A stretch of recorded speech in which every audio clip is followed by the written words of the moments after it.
Magandang araw sa lahat, welcome po ulit dito sa atin channel ang Biyahe y Komida. Maraming salamat sa lahat ng nag-subscribe, indeed. Punta tayo sa atin topic, June 29, 2025. Daniel Padilla umamin, sobrang gulong-gulo isip ko, litong-lito talaga ko. Nag-alinlangan ang kapamilya actor at singer na si Daniel Padilla na tanggapin ang incognito noong i-offer sa kanya ito ng ABS-CBN. Inamin ni DJ na ito yung panahong may pinagdaraanan siya sa kanyang personal na buhay kaya hindi niya alam kung maibibigay niya ang lahat-lahat sa naturang teleserye. Hindi man diretsahang binanggit ni Daniel, maaaring ang tinutukoy niya ay ang paghihiwalay nila noon ng kanyang ex na si Catherine Bernardo. Alam natin kung gaano ako nag-alinlangan bago ko simulan at tanggapin ito. Nasa punto ako noon na sobrang gulong-gulo isip ko, litong-lito talaga ako. Pahayag ni Daniel sa finale press con ng Incognito, last June 25. Pero I think tama si Maris na ito rin ang pinakamagandang desisyon na ginawa ko sa buhay ko, grabe. Grabe ang lahat ng natutunan ko, grabe ang lahat ng pinagdaanan ko. Salamat sa Panginoon, ang galing niya talaga. Thank you everyone. Ang emosyonal na pagbabahagi ni Daniel. Sa tanong kung ano ang mga hindi niya malilimutan at challenging fight scenes na ginawa niya sa serye, lahat naman ay challenging, siguro ang pinaka-memorable na lang ay yung una at huling fight scenes ko. Yung first fighting scene ko ay yung sa train, memorable sa akin yun dahil yun ang unang sabak ko. Talagang si Direk, Lester Pimentel, ay pinarusahan ako doon. Biro mo first fight scene ko yun, tapos ang kalaban ko halos 10 yatang lalaki yun. Syempre ang hirap ng koreo nun, nakakapagod. Memorable rin po yung last fight scenes ko, iba rin yun. Yun ang dapat nyo ring abangan, sipa ni Daniel. Samantala, abangan ang pasabog na final mission ng Incognito, na kinunan pa sa Marawi City.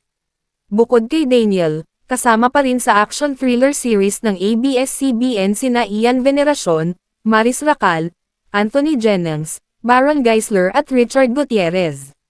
Kasabay naman ng sunod-sunod na revelasyon at umaatikabong eksena sa serye ay inilabas ng Star Creatives ang bagong official poster na nagpasilip sa huling kabanata ng serye. Lubos ngang kinasabakan ng netizens ang bagong teaser at talagang inaabangan ang susunod na mangyayari sa nalalapit na pagtatapos ng Incognito. Tutukan ang mga kapana-panabik na eksena sa Incognito, gabi-gabi, 8:45 PM sa Kapamilya Channel, A to Z, TV5, TFC, at Kapamilya Online Live sa ABS-CBN Entertainment YouTube channel at Facebook page. Mapapanood din ito ng mas maaga sa Netflix at iWant TFC. Coming from our press, ito galing kay G of Malaya Business Insider. The question is, this has shown a sympathetic kuya and very principled Daniel to the audience. What have you learned from playing your role and what are your feelings on saying goodbye to your character?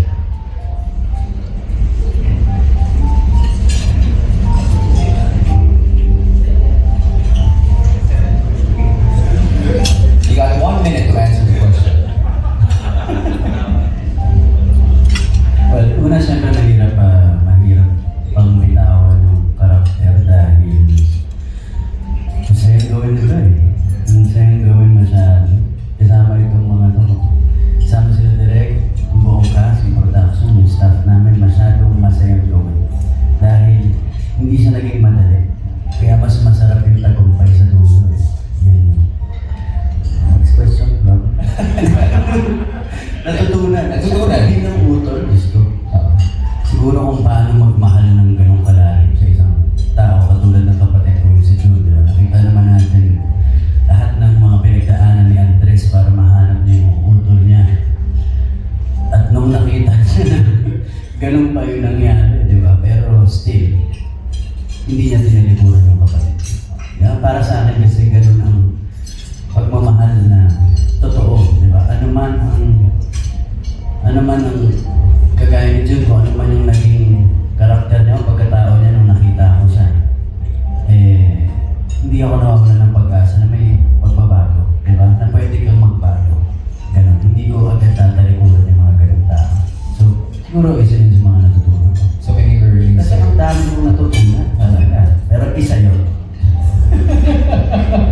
At yan ang ating latest showbiz chika update for today. huwag kalimutan mag-subscribe, click the notification bell for more showbiz chika updates, like and share the video at suportahan po ang ating Facebook page. Maraming salamat sa lahat ng nag-subscribe indeed. Magandang buhay sa lahat, adios!